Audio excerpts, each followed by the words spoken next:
keistimewaan, kemuliaan orang-orang Ansar yang umumnya mereka asal keturunannya dari mana? Dari Yaman. Karena itu para ulama itu menafsirkan hadis ini dengan 3 pendekatan. Bismillahirrahmanirrahim. Atakum ahlul Yaman hum araqqu af'idatan wa alyanu quluba. Al-imanu yamanin wal hikmatu yamaniyah. Iman itu di negeri Yaman dan hikmah juga berada di Yaman. Maksud dari hadis di atas seperti apa Ustaz? Dan bagaimana pandangan Ustaz tentang sebutan Yaman kota 1000 wali? Apa ada kaitan dengan hadis di atas dan kaitannya dengan doa dari Khalifah Abu Bakar As-Siddiq radhiyallahu taala anhu? Kalau bertanya hadis, kita cek dulu di hadisnya. Ini ada di Al-Bukhari kalau saya tidak keliru nih. Baik. An Abi Hurairah radhiyallahu taala anhu qala, ke rawi terakhir hadis riwayat sahabat Abu Hurairah. Semoga Allah meridai kepada beliau. Qala Rasulullah sallallahu alaihi wasallam, Rasulullah SAW pernah bersabda, "Atakum ahlul Yamani." Telah hadir di antara kalian orang-orang Yaman. Ya. Hum araqqu af'idatan wa alyanu quluba. Mereka itu karakteristiknya itu lembut perangainya dan halus rasanya. Ya, jadi lembut, ada kelembutan, ada sifat halus, ya, dan hal-hal yang menyertainya. Kemudian al-imanu yamanin wal hikmatu yamaniyah. Keimanan yang bisa jadi contoh itu adalah keimanan yang dipraktekkan orang Yaman ini. Dan hikmah, sifat bijak, hikmah itu ada 2. Bisa berarti puncak pengetahuan, itu ada di Quran surah ke-2 Al-Baqarah ayat 269, yu'til hikmata man yasha wa man yu'tal hikmata faqad utiya khairan katsira. Bisa berarti sikap bijak dalam berdakwah, menempatkan sesuatu sesuai dengan tempatnya. Bagaimana bicara pada anak kecil, orang dewasa, tetangga, bagaimana bersikap pada yang sedang marah dengan yang sedang canda. Nah, itu hikmah. Itu ada di Quran surah ke-16 An-Nahl, surah 16 ayat 125. Ud'u ila sabili rabbika bil hikmah. Ya, silahkan ajak siapapun ke jalan Rabbmu. Maksudnya ajak untuk berbuat baik, berinteraksi, ngobrol. Termasuk teman-teman yang di Toronto ya, mohon izin. Nah, itu kan di samping kanan kirinya dalam berkehidupan nggak semuanya Muslim, ya. Dan kata Allah itu dirangkul, interaksi dengan mereka, jangan hidup eksklusif. Jangan hidup eksklusif. Hal-hal yang sifatnya bisa terbuka, ajak bersama-sama, bareng-bareng dengan hikmah. Hikmah itu ada 2 sifat. Jadi puncak pengetahuan, yang kedua sikap bijak dalam berinteraksi. Wal hikmatu yamaniyah. Dan keduanya itu dimiliki orang-orang Yaman ini. Baik. Wal fakhru wal khuyala, kan? Adapun keangkuhan, kesombongan, kan? Siapa yang biasa mempraktikkan itu? Min ashabil ibil. Ya, orang yang biasa mengelola unta kata Nabi. Nanti kita lihat tafsirnya, kita lihat ya. Kemudian yang selanjutnya ini yang menarik. Was-sakinatu wal waqar. Sedangkan kesederhanaan, ketawaduan, kerendah hatian min ahli al-ghanami biasa dipraktekkan oleh penggembala kambing. Rawahul Bukhari, hadis riwayat Al-Imam Al-Bukhari. Ini maknanya apa? Maknanya apa? Membaca hadis nanti ada turunan di ilmu hadis. Tidak bisa kita secara tekstual menemukan kalimat seperti itu dipahami demikian, tidak. Nanti ada pendekatan asbabul wurud. Kalau di Quran itu asbabun nuzul, di hadis asbabul wurud. Ada pendekatan sirah, pendekatan sejarah. Ada pendekatan kebahasaan, itu bahasa apa yang diungkapkan oleh Nabi. Apakah bahasanya tekstual, dipahami secara teksnya, atau kontekstual. Ya, bahasanya itu menggunakan kiasan, majas, metafora. Bagaimana memahami? Ini yang dimaksudkan. Yuk kita gali dengan penerapan asbabul wurud dulu. Ini kalimat disampaikan oleh Nabi setelah hijrah dari Mekah ke Al-Madinah Al-Munawwarah, ke Yathrib. Hadis ini keluarnya di lisan Nabi saat berada di Tabuk. Tabuk itu wilayah Madinah sekarang. Ya, wilayah Madinah sekarang. Nah, saya tanya sebentar. Kalau yang menjamu menyambut Nabi di Yathrib itu saat beliau hijrah dari Mekah itu siapa kalangannya? Orang apa?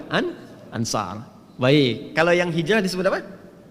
Muhajirin. Yang hijrah Muhajirin, yang menerima Ansar. Ansar itu siapa? Aus dan Khazraj, suku besarnya. Siapa mereka? Ahlu Yathrib, orang Madinah. Dari mana asal usulnya? Dari Yaman. Gitu ya.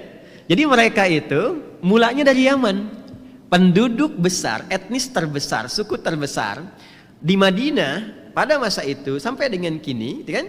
Itu rata-rata dulu yang datang adalah imigran awal yang datang ke sana, sehingga menjadi penduduk setempat. Jauh, ya bahkan sebelum kelahiran Nabi Muhammad SAW.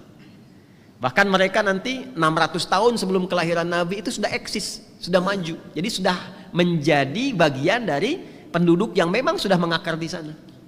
Nah itu asalnya dari Yaman. Dari Yaman. Berkehidupan, berinteraksi, melahirkan kelembutan, kenyamanan, kebaikan, dan turunan-turunan yang lainnya. Jadi hadis ini, Nabi itu sesungguhnya sedang memuji kalangan Ansar. Jelas ya? Yang asal keturunan mereka itu dari Yaman. Untuk membedakan dengan yang datang yang Muhajirin dengan yang lain-lain yang berkehidupan di area Al-Madinah Al-Munawwarah. Jadi ketika datang tuh ada yang menyambut, ada yang diberikan kemudian kelembutan, ada yang dipersilahkan untuk bisa mendapatkan apapun, bahkan rela memberikan apa yang sedang dibutuhkan. Itu nanti dilestarikan di Quran surah ke-59 Al-Hasyr ayat 9 sampai 10. Ya, kita hafal itu ya. Wa yu'thiruna ala anfusihim walau kana bihim khasasah. Ya, karakteristik mereka bisa berbagi, bahkan memberikan apa yang dibutuhkan ya untuk saudara mereka yang datang. Ada ayatnya, walladzina tabawwa'ud dara, itu ada ayatnya, ya kan? Nah, ini yang mau saya katakan. Jadi hadis ini Nabi mensifati pertama keistimewaan, kemuliaan orang-orang Ansar yang umumnya mereka asal keturunannya dari mana? Dari Yaman. Karena itu para ulama itu menafsirkan hadis ini dengan 3 pendekatan. Yang pertama tafsir jauh, ya, yang bukan mayoritas. Yang kedua tafsir pertengahan, ya, yang tengah-tengah, tapi tidak berlaku umum. Yang ketiga ini yang mayoritas ulama memahaminya, dan ini yang jadi patokan kita. Tafsir pertama, tafsir jauh, yang tidak menjadi concern mayoritas. Ya. Apa itu? Adalah posisi geografisnya. Kalau geografisnya Mekah dengan Madinah di tengah-tengah itu, ya, sebelah kanannya kan Yaman, ya kan? Sebelah kirinya itu Syria, Damaskus. Makanya di Ka'bah itu, di Ka'bah kan ada rukun Yamani, rukun Syamali kan? Nah, Syamali itu arah Syria. Ya. Arahnya arah Syam. Makanya disebut Syamal. Syamali rukunnya Syam. Syam itu sekarang ada Syria, ada Lebanon, ada Palestina, ada Jordania. Terus ada rukun Yamani. Yaman itu arah Yaman. Jelas ya? Makanya disebut Yaman yang arah-arah kanan secara geografis. Jelas sampai sini? Itu tafsir pertama. Jadi secara geografis ingin menunjukkan wilayah tengah-tengah ini Mekah dengan Madinah itu secara topografi geografisnya orang-orang yang arahnya sebelah kanan ke sini nih dengan yang ke sini itu lebih lembut dibandingkan dengan yang kiri ke sini. Jelas? Ini tafsir pertama. Tapi ini tafsir yang tidak banyak mayoritas condong ke situ. Yang kedua, ada yang mengatakan di antara ulama ini menunjuk orang Yaman secara umum. Jadi bila dibandingkan dengan suku-suku Arab yang ada, kan Arab itu banyak ya. Ya kan? Ada yang Taif, ada yang Hijaz kemudian, ya, ada yang Najd, ada yang kemudian langsung masuk wilayah Yaman, Tihamahnya, Hadramautnya.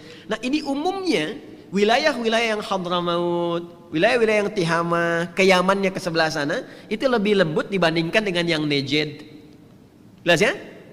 Baik, jadi kalau Anda mau bandingkan sekarang, bahkan orang Arab sekarang, tipikalnya Anda kalau bandingkan antara Najd misalnya, ya, atau Jordan atau sekitaran, Jordan cukup lembut. Tapi kalau dibandingkan dengan Najd misalnya, atau batas Tihamah, dengan Hadramaut ke sana, itu masih agak lembut yang orang Hadramaut. Jelas? Terakhir, nah ini yang paling tepat dan cenderung mayoritas menafsirkan itu. Yang dimaksud hadis ini adalah ukuran standar kelembutan yang dipraktekkan oleh orang-orang Ansar. Jadi Nabi itu ingin motivasi kita, hei bersikaplah seperti orang Ansor. Dimanapun kalian berada. Lintas generasi, lintas zaman. Orang Ansor tuh lembut-lembut. Baik-baik, rendah hati. Walaupun aktivitas mereka itu banyak, di antara mereka penggembala kambing. Yang bisnis juga ada. Kan? Jelas ya? Ini satu tuh. Ini satu. Jadi ini pesan Nabi yang sangat dalam kepada kita. Maksudnya apa? Bersikaplah seperti orang Ansar. Dan umumnya mereka dari Yaman. Tapi tidak semua orang Yaman itu disifati oleh hadis ini kecuali bila mereka karakteristiknya sama atau mendekati orang-orang Ansar ini. Jelas ya? Jadi jangan tafsirkan misalnya semua orang Yaman seperti ini, tidak. Hadis ini bukan spesifik memberlakukan untuk orang Yaman secara khusus, tidak ya. Tapi yang dimaksud adalah orang-orang Ansar yang menjadi contoh dalam berkehidupan dan mereka asal keturunannya dari mana? Dari Yaman. Jelas? Baik, ini. Jadi kalaupun kita ada kunjungan dari Yaman, ketemu ustadz dari Yaman, alhamdulillah. Kita hormati, sayangi dan turunan yang lainnya, tapi jangan jadikan hadis ini sebagai acuan untuk menilai orang-orang Yaman kekinian, ya, kecuali bila sikap dan sifat mereka sesuai dengan karakteristik Ansor itu, maka masuklah dalam kategori hadis ini. Jelas? Makna keduanya, ini pesan mendalam pada kita di setiap lintas generasi. Hidup tuh yang tawadu, jangan sombong, ya. Mentang-mentang baru punya unta langsung sombong. Kan hadisnya tadi, ya, wal fakhru wal khuyala min ashabi al ibil. Biasanya yang sombong-sombong itu kata Nabi, yang angkuh-angkuh itu yang baru punya unta. Ini ada Pak Subi nih sini ya. Ini di Libya ya, pernah di Tripoli juga. Beliau tahu tuh unta itu kan macam-macam tuh. Ya, unta itu kalau sudah merah, ada unta merah. Ya, atau unta hitam spesifik, itu harganya bisa puluhan miliar. Ya. Ya, kalau sekarang kan ada, kalau kita konversi ke kendaraan kekinian. Nah, ya, baru punya Ferrari, Lamborghini, Lamborghini, ya, Land Cruiser misalnya atau yang semacamnya, langsung tiba-tiba tidak bisa sapa teman, ya, tidak bisa buka pintu sendiri, ya, tidak bisa bergaul, hanya eksklusif saja gaulnya. Kata Nabi, ini contoh, bukan ingin memberikan kesan bahwa kalau yang hartanya meningkat, punya kendaraan mewah, cenderung punya sifat yang kurang bagus, bukan. Maksudnya harta itu kalau meningkat, cenderung bawaannya ingin merubah gaya. Dan biasanya kalau gayanya berubah, sikapnya pun tidak serupa. Maka jangan sampai peningkatan status sosial itu menjadikan sifat-sifat mulia kita tertutup, itu maksudnya. Jelas ya? Kan di fisika juga begitu ya. Di bab gaya itu, F1 sama dengan F2. Gaya gerak sama dengan gaya dorong. Apa yang masuk sama dengan yang keluar. Anda mau itikaf ke sini naik angkot, kan tawadu kan? Ya kan?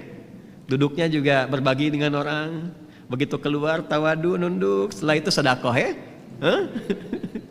Coba yang datang ke sini tuh bawa Ferrari misalnya, ya, bawa Land Cruiser, bawa macam-macam tuh, ya. Beda kan caranya? Itu gaya. Bukan salah, bukan. Gayanya berbeda. Tapi ingat, rumusnya belum selesai. F berbanding lurus dengan P. Ya, gaya berbanding lurus dengan tekanan, pressure, hukum Pascalnya begitu. Jadi semakin banyak gaya, semakin tertekan hidupnya. Paham ya?